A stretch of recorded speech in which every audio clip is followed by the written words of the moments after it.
Guys, I just did something amazing. I installed a custom ROM for the first time on a phone and it's absolutely incredible. This thing is so much faster now. Just look at it. I'm just gonna be silent. Look at it. I put my own custom boot animation on it. Look at this text. Holy shit, dude. By the way, it actually should say N because it's the N model. I finally know what it is. It is a NFC model, so this one has NFC. Look at that. You can put any animation that you want. I just did with this one because I love the stock Android Wear OS one. It's gonna boot up.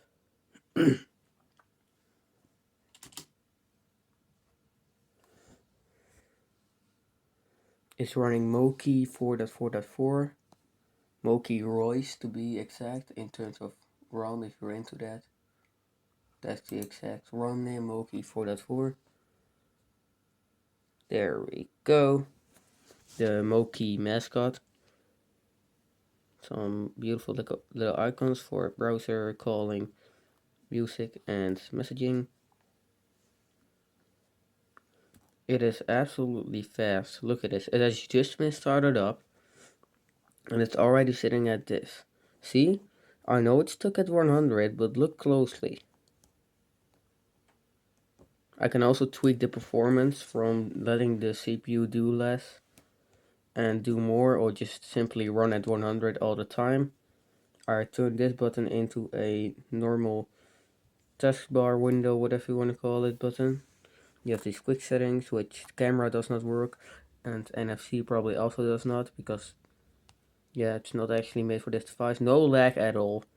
Browsing experience is very good, especially when I install a different browser. Just look at it, it just goes down, just to 8%.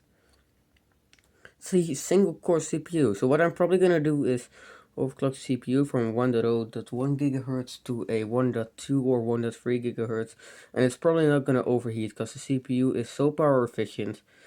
And by the way, it's in balanced mode, it's not even on the fast mode yet. Balanced, now it's on performance mode if my stupid fucking camera wants to be a normal guy. Torch does not work because this phone did not come with a torch, but it's an absolutely amazing phone right now.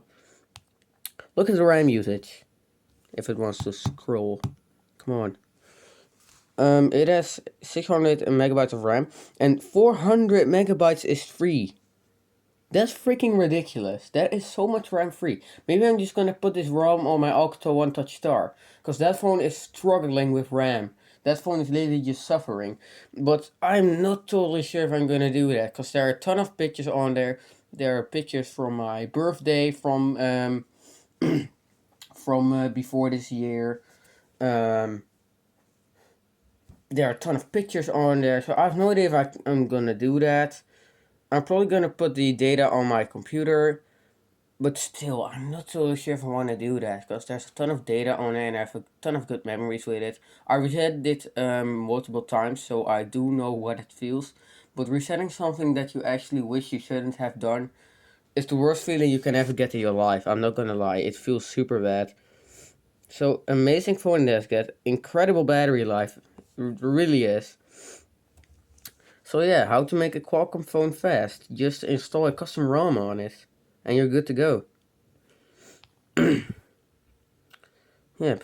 It is also a ton of storage remaining. It is very power efficient. It got from Android. See, Moki Royce used debug for the Photo 4. It's called that. It doesn't have G apps. Yes, there is a G apps link.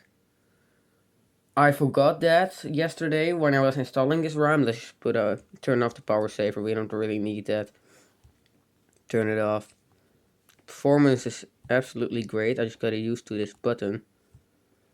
It's a tiny bit sluggish, but most is absolutely amazing. You can even switch from Dalvik, which is a very, very buggy and mostly less bricks your phone. You can literally switch to Art 2.1, so you can update your Java if you're into that.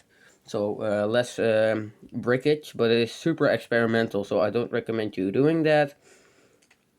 Very, very stable voltage on the battery, not like 4 volts, 4000 volts, like too much voltage or too less. Just good, no thermal data, it's not needed. I cannot overclock this with no apps on it. I can sideload apps via APK, But yeah, it's just not very useful. You could get a Android 5 ROM on there, but it is not possible right now. Right now I'm downloading a different ROM. It is a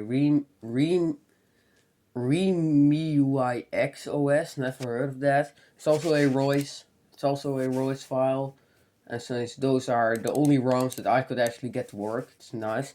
Also, literally, what happens, how to do this is, I installed Twerp. No, this is Clockwork marked CMW.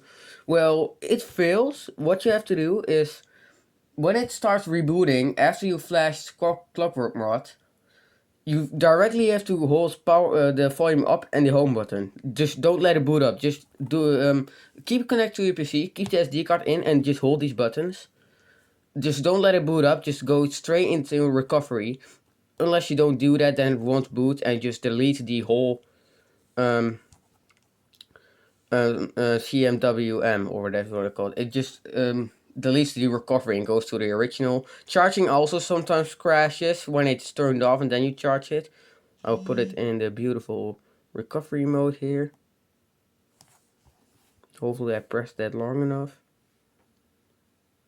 Yeah, sometimes it's... Yeah, there we go. I was so tempted when I saw this yesterday. Clockwork mod. Super responsive. Zip to SD card, you just have to do that. And I forgot the G apps. Maybe it comes with a G apps, the ROM I'm having on me right now. Oh yeah, the ROM that I'm downloading looks like this. It looks absolutely stunning in my opinion. If it wants to load, if the image wants to load, oh. I can only show you it with big ass pixels. It will look something like this. I know I'm using a TV, it sucks. 480p. It looks very sweet, to be honest. It looks sweet. No, the camera's not failing, it's just the stupid resolution of this crappy. Wait, let me just zoom in real quick. Oh, that's already better. There we go. Want to see some images? It's gonna look like this. I will love it. I have no idea which Android version it is. It's just called... Oh shit, it's again 4.1, but no one can actually see you're using 4.1. This looks straight up Android 6, Android 5. No one is gonna... If you want to install this just for... to let people see your phone, just be cool with it. No one is actually gonna know that you're using a Android 4.1. It's meant for performance, so I thought let's just download it. It's gonna be alright. See you later. Qualcomm, you suck, but you don't when you install custom ROM. That's the thing gotta say for 2020. Oh, I gotta love that boot animation. I really freaking love it. Anyways, guys, see you later.